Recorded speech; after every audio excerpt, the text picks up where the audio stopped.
When Snow White was released in the theaters in 1937, it was the first feature-length Disney movie and a cultural sensation. The film grossed nearly $1 billion at the box office, adjusting for inflation, and continues to be a huge part of pop culture nearly 90 years later. Now, in 2024, LEGO is providing us with its take on the Dwarfs Cottage, a 2,200-piece dose of nostalgia and plasticky goodness. Does this $220 set do the scene justice?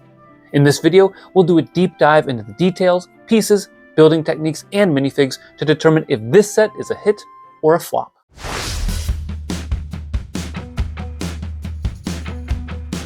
The Snow White cottage comes with the main cottage, which is open-backed and built with hinges so that you can display it in an L shape. Importantly, the wall dimensions are irregular, meaning that when you close it, it doesn't fully enclose the building.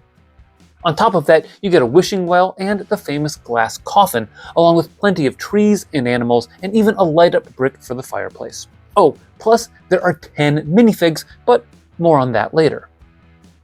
The overall look of the set is impressive, and with the minifigs and glass coffin on display, instantly recognizable. Also of note, our first reaction to this set was that it meets the wow factor on first impression. So, how does LEGO achieve this, and with what pieces?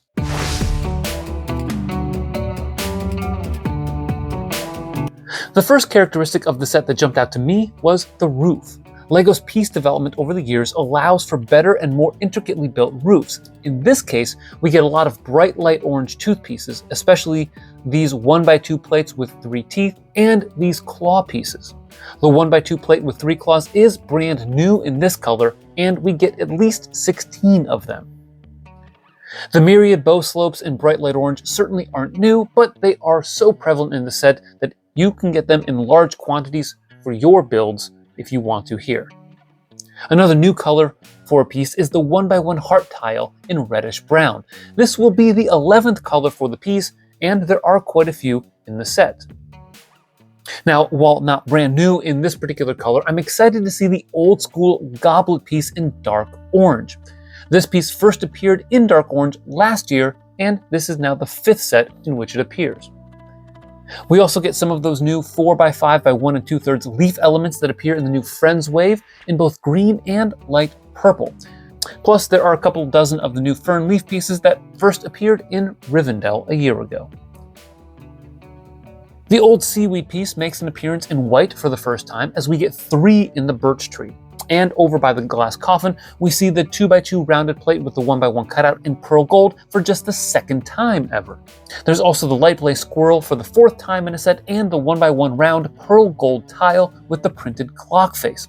That piece isn't new, as it comes in 7 sets since 2021, but I think it's a pretty cool piece. So which pieces are brand new? Well, as best as I can tell, these 2x2 half-round tiles used on the dwarf's bed are new. It does look like some of them have stickers on them, but we get at least 14 in the set. I think these 1x1 printed owl tiles are also new, as long as they are indeed printed, and we get a dozen or so of them here. Plus, if I'm not mistaken, the window shutters are also printed, and if so, would be brand new. And then there is the 1x6 dark tan tile printed with Snow White on the glass coffin, which, again, if printed, is brand new. Beyond those specifically mentioned pieces, this set contains a number of other useful pieces, including tan bricks, medium nougat tiles and jumper plates, green wedge and curved plates, and even a touch of light blay bricks and modified bricks. Basically, this is a very solid parts pack for those of you who like to construct buildings.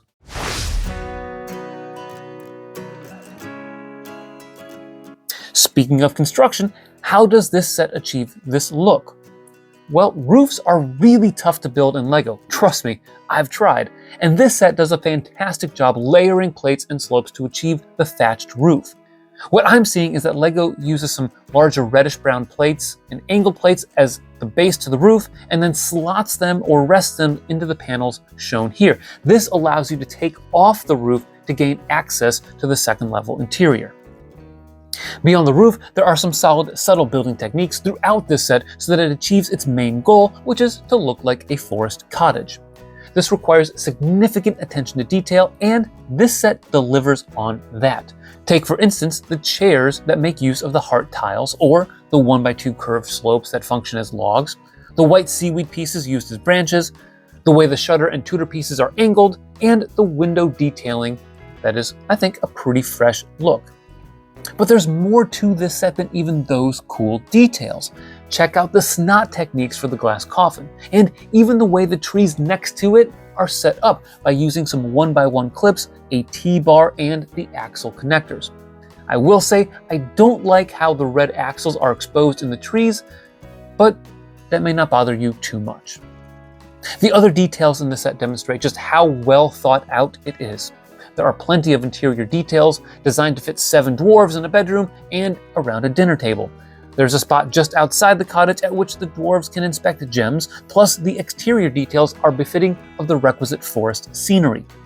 The amount of foliage, wedge slopes, and organic-looking details are rather impressive. Also of note are the brick-built door and pipe organ.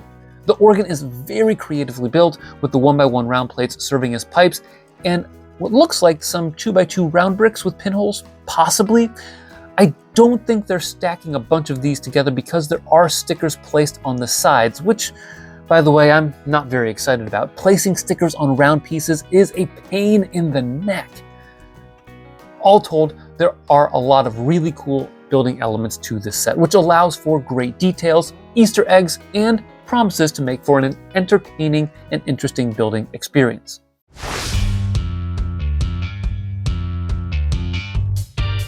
This is the first time we're getting the 7 dwarves as minifigs. That's right, you get Happy, Doc, Grumpy, Dopey, Bashful, Sleepy, and Sneezy all in the same set, with their own headpieces and what appears to be some new torsos. However, don't quote me on that, as LEGO does have a lot of different torsos out there, so comment down below if these are reused. I'm not sure though if their drooping hats are brand new. I couldn't find similar versions on Bricklink, but we get them in bright light orange, dark red, dark tan, and sand green, and I think that's a really nice selection. The other 3 minifigs appear to be reruns from previous sets: Snow White and Prince Florian from the Disney Castle, and the Evil Queen in witch disguise from the Villain Icons set. Still, undoubtedly for Disney fans, the 7 dwarves are the big draw for this set. Plus, it's nice to get Snow White and Prince Florian in a slightly more affordable set compared to the $400 Disney Castle.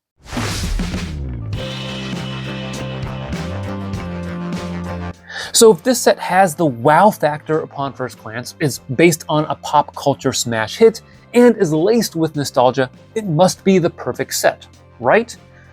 Well, I suspect some LEGO fans will be disappointed by a couple of things.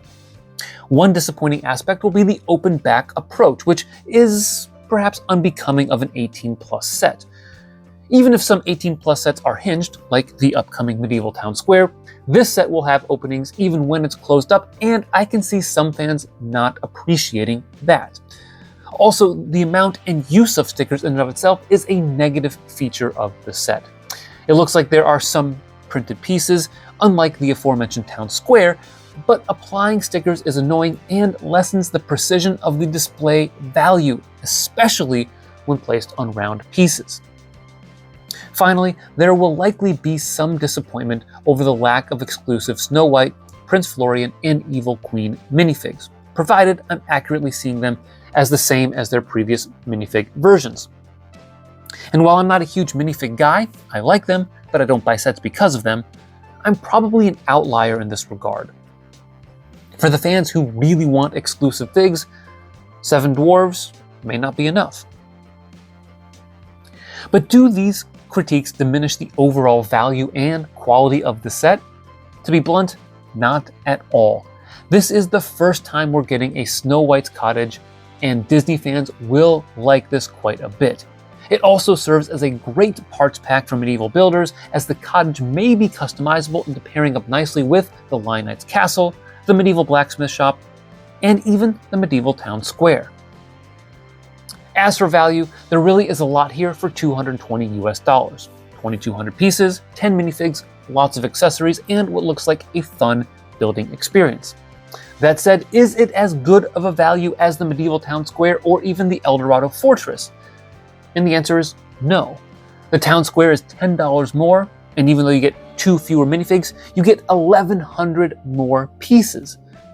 The Eldorado Fortress is $5 less, and you just get 1 fewer minifig with 300 more pieces. Those two sets strike me as superior deals. That said, I cannot dismiss the appeal that Disney has for many LEGO fans and the opportunity this set has to bring new fans into the LEGO community. And for $220, you get a fair value based on my breakdown of the set. Is it a day one purchase for us?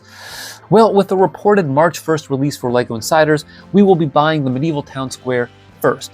Unless, of course, this video gets tens of thousands of views. Speaking of which, check out one of our other videos, such as this sweet custom modularized family reunion celebration we just made. Be sure to like this video, subscribe, and always remember to keep building together.